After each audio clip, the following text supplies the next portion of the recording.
7 de la mañana, 3 minutos en Contigo Noticias. Estamos listos, prestos a iniciar esta entrevista, este diálogo con Margarita Hernández. Ella es superintendente de Economía Popular y Solidaria, a quien le agradecemos por haber aceptado la invitación y está con nosotros en la cabina principal de Contigo Noticias. Muy buenos días, Margarita, bienvenida. Buenos días, Rommel, muchísimas gracias por la invitación y buenos días a todos quienes comparten con usted este espacio. Perfecto, gracias a Margarita. Y empecemos un poco una situación general. Todos hablamos de la economía, todos hablamos de la situación en el trabajo, en la familia, parentesco, amigos, todo, pero ¿cómo está la economía popular y solidaria? Una pregunta bien amplia. Claro que sí, yo creo que esa pregunta es tan amplia como lo que el sector significa. Y me voy a permitir, para contestar, referirle algunas cifras. Claro. En el catastro de la Superintendencia de Economía Popular y Solidaria, en el primer trimestre de este año, tenemos más de 16.600 organizaciones y entidades de la economía popular y solidaria. Y aunque casi siempre se piensa en esta parte de la economía y se la relaciona con las cooperativas, en realidad la mayoría de las que tenemos, más de 13.600, son asociaciones. Dentro del grupo de estas organizaciones, en la lógica que significan, ¿no es cierto? Es decir, que son organizaciones de personas y no de capital, tenemos un grupo además que es el que más llama la atención, que son precisamente estas 408 entidades que intermedian recursos, es decir, las cooperativas y las asociaciones mutualistas de ahorro y crédito. Un dato muy interesante para poder... ¿Se limita por el capital esto o pueden tener grandes capitales? Pueden tener grandes capitales porque en realidad que sean de la economía popular y solidaria lo que significa es que son organizaciones de personas. Y es un modo distinto de gestionar la economía y por eso ahí es importante resaltar no solo lo que son, sino además esta lógica que lo que nos permite es entender que las personas se han unido para hacer o gestionar el objeto para el cual se crea la organización de un modo distinto. Porque parece, no significa economía nada más. Popular y solidaria parece algo pequeñito, ¿no? De las organizaciones, esa es la impresión. Así es. Pero no es así. Y no solo eso, es que se da la impresión de que sería marginal o que estuviera relacionado con la pobreza o con la carencia, y no es así. Es un modo distinto de gestionar la economía. Y veamos otros espacios, ¿no es cierto? Alemania, Italia, Suiza, Japón, Corea, países en donde el cooperativismo ocupa espacios importantes y es reconocido, no por su vinculación con la pobreza, sino por la enorme capacidad que tienen este tipo de organizaciones para realizar las actividades económicas para las cuales sus socios se han unido. Ahora sí, sigamos la desvié del tema principal. Me estaba dando unas cifras, adelante. Claro que sí. Estas organizaciones, estas más de 16.600 que yo les refería, tienen más de 7.500.000 socios y asociados a nivel nacional. Y esto es muy importante porque lo que significa es que 6 de cada 10 adultos en el Ecuador están vinculados con la economía popular y solidaria. Por eso no es pequeño, por eso no está vinculado necesariamente ni con la carencia o la pobreza, ni con la ruralidad. Y lo que entendemos, lo que queremos gestionar a través de las cifras desde la superintendencia es un cambio de esta visión desde la política pública, porque es importante que entendamos no solo la magnitud, sino el potencial. Y cuando hablamos del potencial tenemos que necesariamente volver los ojos a estas 408 que intermedian recursos, es decir, las que forman parte del sistema financiero nacional, precisamente porque el crecimiento que este sector ha tenido desde que tiene supervisión y control por parte de la Superintendencia de Economía Popular y Solidaria es realmente importante. Los activos de estas entidades en este momento representan 1/3 del sistema financiero nacional. Es una cifra bastante grande, creo yo, ¿no? Más de 26.600 millones de dólares. Esto es el 21,9% del Producto Interno Bruto del país. No podemos desatender la lógica de la EPS. Usted es el poder tras el poder, pues, Margarita.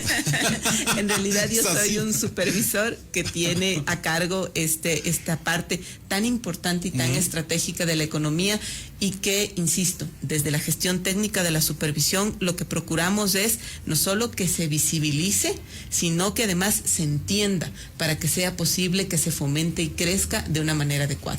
Ahora, topando un tema coyuntural, la economía popular y solidaria, es esta opción de que el sector privado pase a impulsar lo que a todos no nos gusta, pues, Margarita, es los apagones, el racionamiento, y ya se abre esa posibilidad para que sea el sector privado o las alianzas público-privadas quienes puedan empujar, generar energía y evitar los apagones y no depender de nuestro vecino de Colombia, que nos ha dicho quiten la línea, ya no les doy más, no, conéctenla otra vez, dependiendo de la geopolítica también, pero yo creo que hay que ser autogeneradores, y ahí la economía popular y solidaria puede ser fundamental.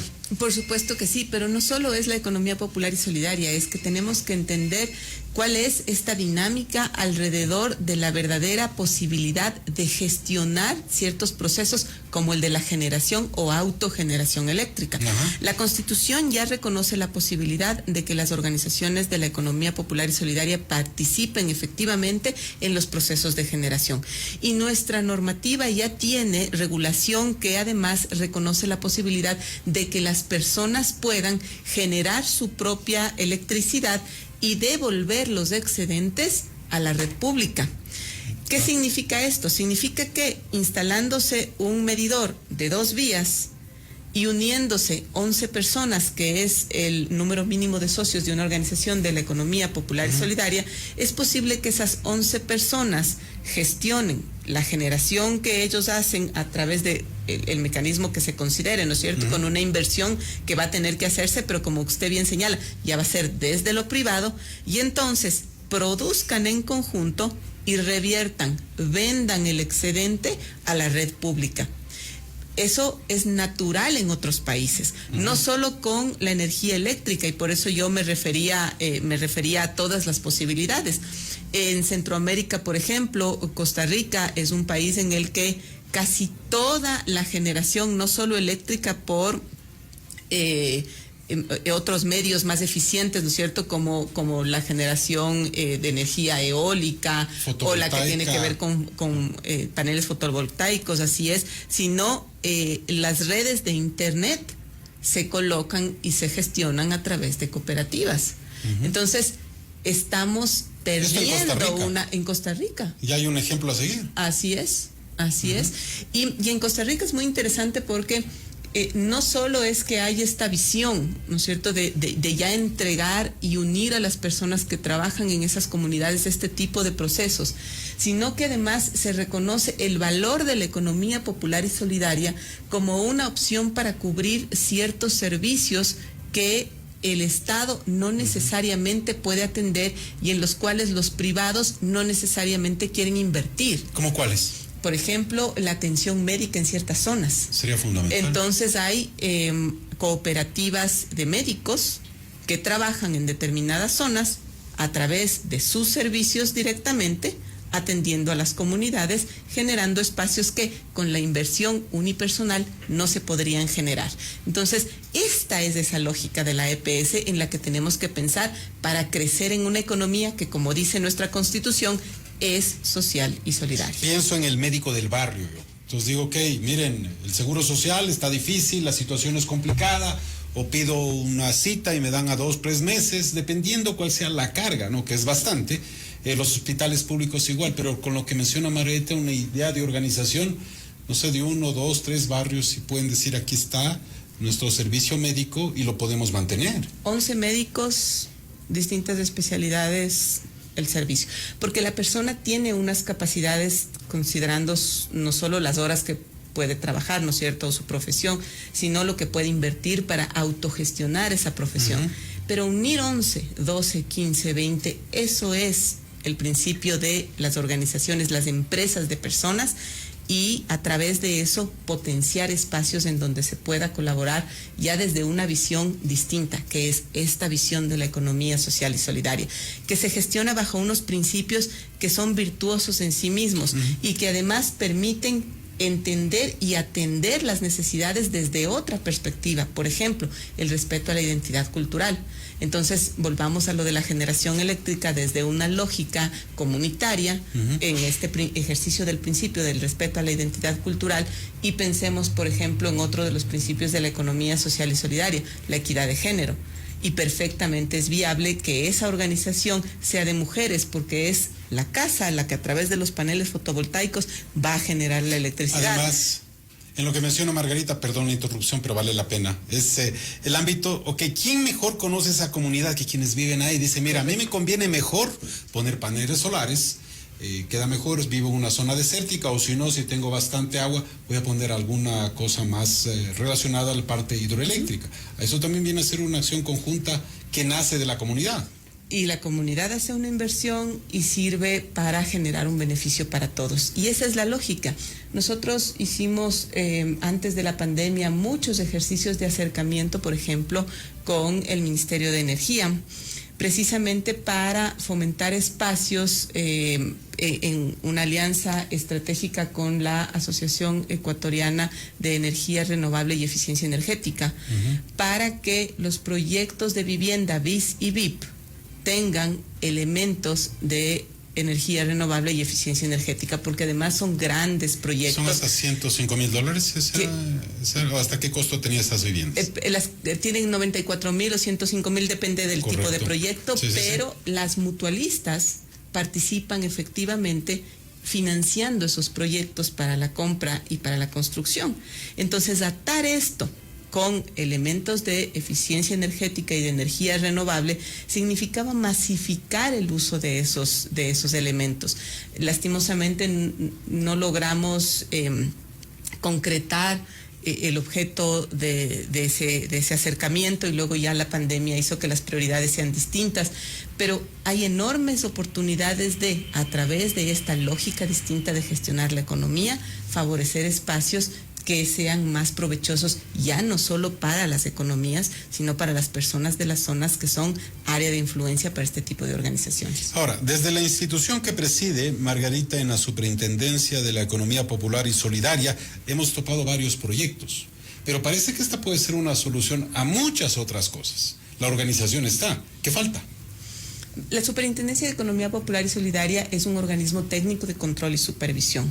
Existen otros espacios que, al amparo de la normativa, tienen, por ejemplo, a su cargo el fomento de la economía popular y solidaria, la capacitación, existen espacios para el apoyo a las organizaciones y, por supuesto, la gestión de la política pública, entendiendo lo que es la economía popular y solidaria y favoreciendo su crecimiento y su robustecimiento.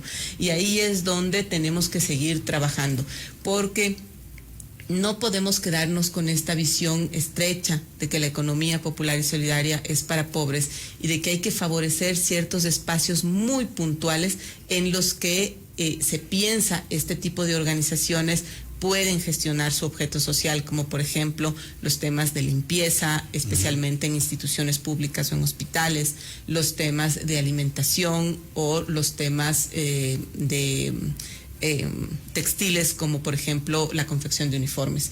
Entonces, claro, cuando uno ve que se abren cierto tipo de procesos, especialmente en los espacios de compras públicas relacionados con estos tres temas, el número de organizaciones que se crean y que hay alrededor de estos es muy importante, pero en número. Pero el contrato es solo uno, y entonces una organización consigue el contrato y el resto quedan abandonadas. ¿Por qué? Porque a esas personas que se unieron en esa asociación, lo que les interesa es trabajar. Entonces buscan otros espacios, pero no hay desde la política pública una generación efectiva de esos otros espacios, y ahí es donde tenemos que concentrarnos, porque las cifras son importantes y porque el número de personas que está vinculado a la economía popular y solidaria podría hacernos pensar, insisto, en que, como la Constitución lo dice, sí hay una posibilidad de gestionar de manera distinta la economía en el país. Ha topado un sector en el cual yo creo que se debe democratizar de mejor manera todo esto, porque el beneficio es en generación de empleo. En eso sugeriría a título personal, no lo sé, Margarita, decir, Sercop lanza este proceso, solo tiene que ganar uno. ¿Qué tal si no es uno, sino 5, dependiendo del tamaño de inversión, del tamaño de plata que esté de por medio?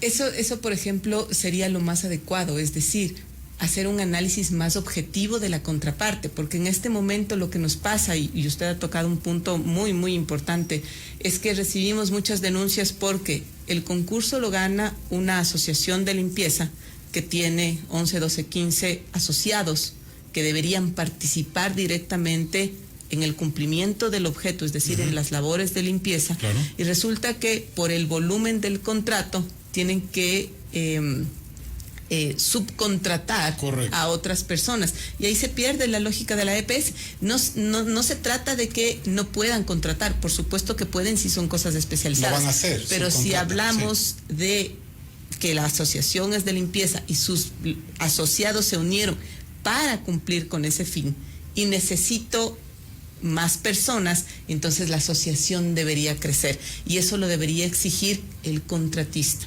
Entonces ahí hay espacios todavía en donde podemos favorecer un crecimiento adecuado y orgánico de la economía popular. ¿Qué cambiamos para poder lograr a este objetivo que estamos hablando? Que no sea solo uno el ganador, sino, ejemplo, lo que topemos el mismo tema de limpieza. Hay 5 empresas, cada uno tiene 20 personas. Y yo sé que se necesitan 100 para cumplir la limpieza de determinado hospital. Ya cómo se organicen en limpiar el hospital, vayan por pisos, vayan por zonas, eso es otra cosa. Pero ustedes 5 han sido los beneficiados de este contrato, ¿no? Por la lógica de la contratación pública debería haber un ganador. Okay. Entonces no se trata de la posibilidad de que le den contratos fraccionados, porque eso no necesariamente es posible con la normativa, pero sí procurar que las condiciones del contrato incluyan la necesidad de que la organización, desde su propia lógica, sin romper este vínculo entre los que se unieron, tenga la capacidad efectiva de cumplir con el contrato. Porque ahorita nos fijamos en que sea EPS y el precio. Y deberíamos fijarnos en que esa organización, como usted bien lo señala, si necesita 100, tenga los 100 socios. Y entonces en los requisitos voy a lograr ir subiendo el nivel. Y si ya tienes 100 socios, tengo que ocupar a los 100 socios para el trabajo y voy generando espacios más favorables. Porque la EPS en realidad no es de número, es de calidad. Y creo que ahí es donde debemos concentrarnos. Decimos, tenemos un sector importante porque hay 16.600 actores, pero yo sí quisiera como supervisor tener más información, por ejemplo, del Servicio de Rentas Internas o del Instituto Ecuatoriano de Seguridad Social, para saber qué está pasando en realidad con esas organizaciones y por qué no están generando actividad económica y qué está pasando con esos socios, para que liquidemos las que están inactivas, porque una organización de la EPS inactiva no me sirve, ¿no es cierto? No está cumpliendo con su objeto, y podamos fomentar espacios en donde estas organizaciones efectivamente creen empleo para sus asociados. Ahora, hemos hablado de varios términos. ¿Qué otra cosa desearía destacar, Margarita, en el ámbito de la economía popular y solidaria? Yo creo que algo que hay que notar para poder entender por qué esta economía es distinta es el cumplimiento efectivo de los principios del cooperativismo. Entonces, pensemos en 3 temas fundamentales. Lo que es la equidad de género y lo que hacen las cooperativas de ahorro y crédito y las mutualistas para la inclusión financiera de la mujer, por ejemplo. Ha cambiado de manera sustancial la brecha de acceso al crédito entre hombres y mujeres. Solo le doy un dato. Hace 5 años la brecha era de 20 puntos porcentuales en el sector financiero popular y solidario. ¿Diferencia? En el acceso al crédito, en número de operaciones entre hombres y mujeres. Además, había diferencia en monto promedio, plazo y tasa. Siempre en desmedro de las mujeres. Más beneficiosas socias. Medidas para los hombres. Correcto. Ahora, la superintendencia tiene el mandato constitucional y legal de procurar el correcto funcionamiento de las entidades, y lo que hicimos desde hace 5 años fue trazarnos una estrategia institucional en la que apalancábamos ese correcto funcionamiento desde el cumplimiento efectivo de los principios del cooperativismo. Entonces, generamos un pilar de inclusión financiera con perspectiva de género. Sacamos una norma de protección de los derechos de los usuarios de servicios financieros del sector para la inclusión financiera con perspectiva de género, y el resultado en este momento es que la brecha se ha reducido en 13 puntos porcentuales, el monto promedio que reciben las mujeres ha subido casi al doble y las condiciones se están igualando. 13 puntos porcentuales, es decir, antes era 20 la diferencia, ahora es 13. No, ahora es 7. Ahora es 7, perfecto, eso nada más. Tener claro, porque ya ve la matemática y la dislexia, hay que saber perdonar. No se preocupe. Entonces, ese es un punto, ¿no es cierto? Otro punto, pensemos en la responsabilidad social y ambiental. Ese es otro principio de la economía social y solidaria, y lo que hicimos desde la superintendencia en esta planificación estratégica es generar una norma de gestión de riesgos sociales y ambientales. A lo que usted dijo eso, se me vino el caso de Oloncito, ese instante, donde la comunidad, la constructora es beneficio para nosotros. No hemos topado el manglar, Claro, pero si están organizados, ¿no es cierto? Ahí dice, ok, ¿qué beneficio tenemos? Respetando los principios de la naturaleza. Debería entrar esa parte, ¿no? Debería entrar esa situación fundamental. Hay muchas opciones para favorecer la economía social y ahí es donde deberíamos concentrarnos. ¿Y por qué? Porque en realidad resulta, especialmente en ciertos espacios, con natural, no solo con el modo de vida, sino con el entorno. Y otro principio, el respeto a la identidad cultural, que es uno de los problemas más graves en ciertos procesos, por ejemplo, de interferencia. La aplicación de la norma que yo le comentaba, ¿no es cierto?, la de gestión de riesgos sociales y ambientales en todas las entidades del sector. Resultó inclusive caso de estudio para un multilateral y en este momento todas las entidades del sector aplican la norma al 100%. Entonces, tenemos muchos espacios que se pueden seguir desarrollando al amparo de los principios de la economía social y solidaria. La información, por ejemplo, la superintendencia dentro de sus principios tiene el de la transparencia, así que lo que hicimos fue trabajar con el Banco de Desarrollo de América Latina, CAF, y desarrollamos un laboratorio de datos que está en nuestra página web. Y a través de ese laboratorio de datos es posible no solo trabajar, sino descargar las bases de datos que contienen la información que las entidades que nosotros controlamos nos reportan. Así que es posible saber cuánto crédito se ha colocado en las mujeres entre 29 y 50 años en un cantón determinado. Entonces yo sí creo que eso va no solo a fomentar, sino a despertar el interés de otros espacios de la economía en la gestión que están haciendo las organizaciones y las entidades de la EPS, tanto las que intermedian recursos como las que producen bienes o brindan servicios, y por supuesto a generar nuevos espacios para el cooperativismo. ¿Y a qué me refiero con nuevos espacios? Por ejemplo, yo vivo en un sector rural, cerca de donde yo vivo hay una comuna, y en este momento las personas que viven en la comuna se están organizando para hacer procesos de reciclaje de residuos, instalar un biodigestor y entre todos hacer un proyecto de generación eléctrica. Y no estamos hablando de 5,000 personas, me parece que no llegan a 40, pero ahí está. Pero 40 ya es un número importante. Correcto. Ya no sale cuántos equipos de vóley, de fútbol, hasta para ser recreativos me refiero. Y como no, mejorar la parte, yo digo, de la comunidad en todo lo que pueda hacer. Si no se organizan ellos, si no hay autogestión, estamos esperando que algún retail papá Estado nos regrese a ver, y a veces eso no pasa, Margarita. Así es, y la autogestión, principio de la economía social y solidaria. Es lo principal, ¿no es cierto? Entonces, bueno, 7 de la mañana con 26 minutos, algo para finalizar este diálogo, Margarita.